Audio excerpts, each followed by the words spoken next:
Welcome to another episode of Money Script Monday. My name is Rob Rayburn, and today we're going to be talking about a better alternative to bonds and bond funds in a rising interest rate environment. Now, you might be asking yourselves, why are we talking about this topic today? And the primary reason is that we think there is a danger lurking for a lot of investors out there right now, and that is the danger from rising interest rates. Now, we all know that interest rates only go in one direction, and that's lower, and that's been the case for 30 years. But the truth is that the bond market actually moves in both directions, and typically moves in what we call 30-year interest rate cycles. Back in 2012, we believe that we started to exit from the current 30-year interest rate cycle that has exhibited lower interest rates. Now, as interest rates increase, we think that many bond funds and bonds themselves are heavily exposed to decreased movements in price. Now, this is of particular concern for many of our clients because many of our clients are entering their retirement years and are not really able to absorb downside risk from what they assume are very safe assets. And so what we're going to do today is we're going to talk a little bit about some of the hidden dangers that are coming from bonds and a better alternative that we can increase the safety of your overall portfolio while maintaining the income that you're generating from those bonds. So the main danger that comes from investing with either a corporate bond or a government bond is A, credit risk. So in other words, if we own a corporate bond, will that company be around in 10 years? Now, most of us that have a lower risk tolerance would be mostly focused on investment grade bonds. That means companies that are blue chip, very well run companies where that really isn't a huge risk. The other risk comes from interest rates. Now, when interest rates increase, the price of the bond comes down. In other words, investors are not as willing to pay for a certain set of cash flows if interest rates are increasing because the value of those cash flows is going down as interest rates increase. This can all be encapsulated with something called duration. Duration simply means the life of the bond. So if you buy a bond that is going to mature in 10 years, in general, the duration of that bond will be around 10 years. Now, if you own it for 5 years and there's 5 years left on that bond, that duration is going to be about 5 years. Now, why is that important?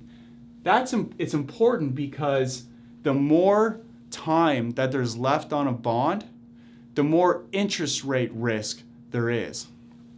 The second reason why it's important is that as interest rates have decreased, the duration on a lot of bond funds has increased, and that's because portfolio managers have to be able to maintain that income that you enjoy today on those bond funds, and the only way to do that is by to increase the life of the overall portfolio. In other words, they have to buy a 10-year bond to get 3% versus a 5-year bond that would have generated 3% 10 years ago.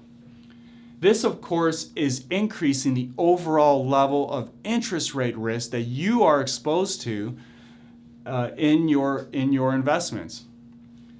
The other reason that there is pent-up risk in a lot of these bond funds is because we've seen what's called a compression in corporate spreads. In other words, Microsoft today yields 2.92% versus the US Treasury at 2.37%. That spread between 2.92 and 2.37 is the premium that investors charge a corporate client to lend money, to borrow money versus the US government. That's at an all-time low. In other words, we're not going to be able to generate a lot of return for investors based on the improving corporate credit profile, which means we have to rely on interest rates going lower for the price of the bond to move up. And given that we're at an all-time low in interest rates, you do the math. The chances are that we're not going to generate a lot of return on the bond from the price itself. So we're really only left with getting the yield. And as most of us know, the yields on bonds right now are just not sufficient to cover our living needs. So we have to ask ourselves, is there a better alternative? Should we go into government bonds? Because those are risk-free, right? Not so fast. Yes, it is correct that U.S. Treasury bonds are risk-free, but the problem is they are exposed to interest rate risk.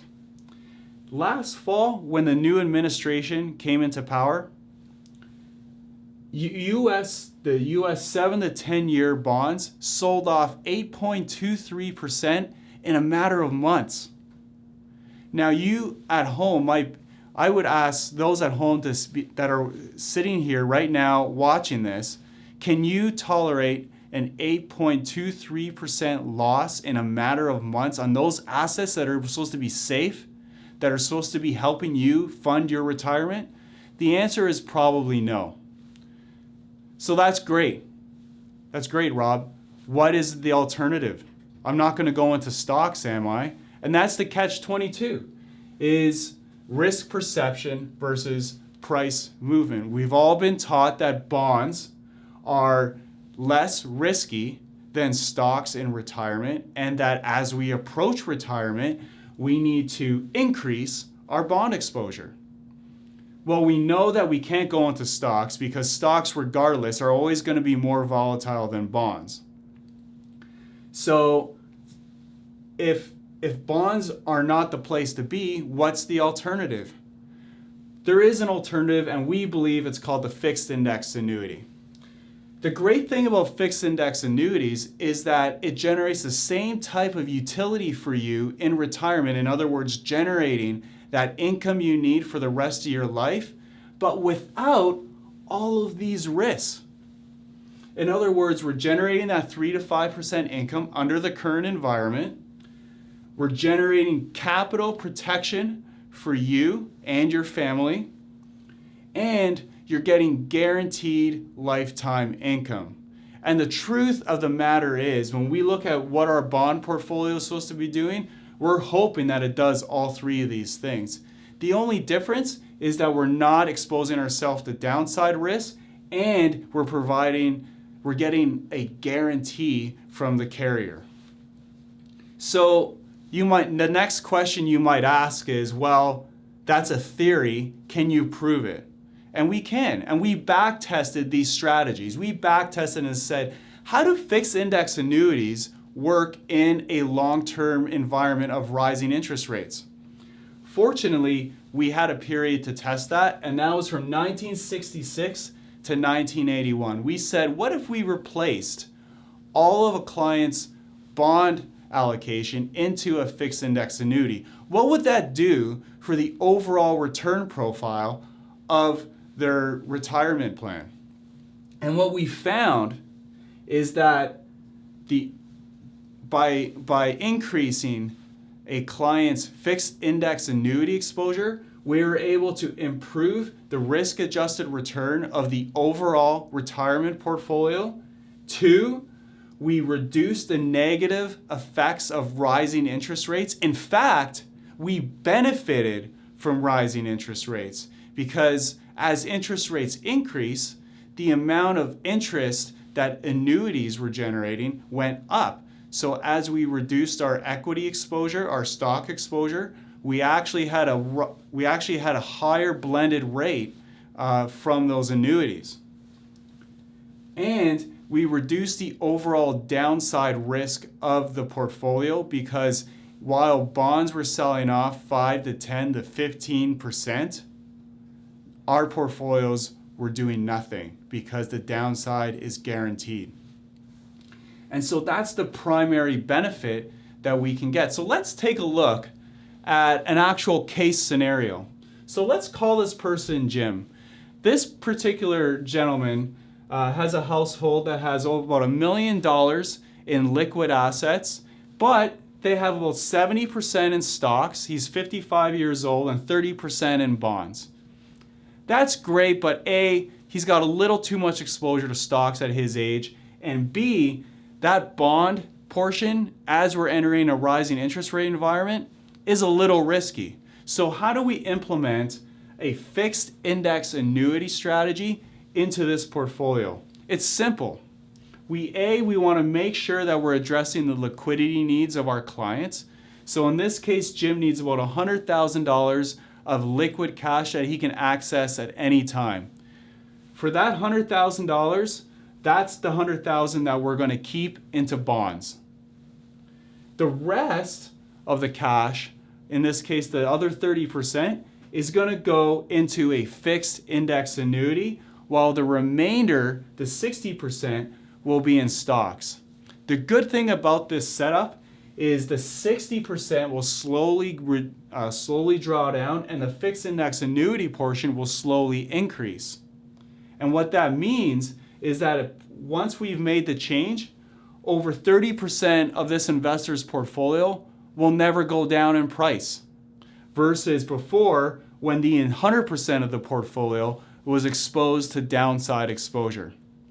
So taking an easy step of reducing our bond exposure, increasing our exposure to fixed index annuities with the right tools can dramatically reduce your overall risk of your retirement portfolio while maintaining the income you need in retirement, and also providing that guarantee of lifetime income and helping you sleep more soundly at night. Thank you, and have a wonderful, wonderful day.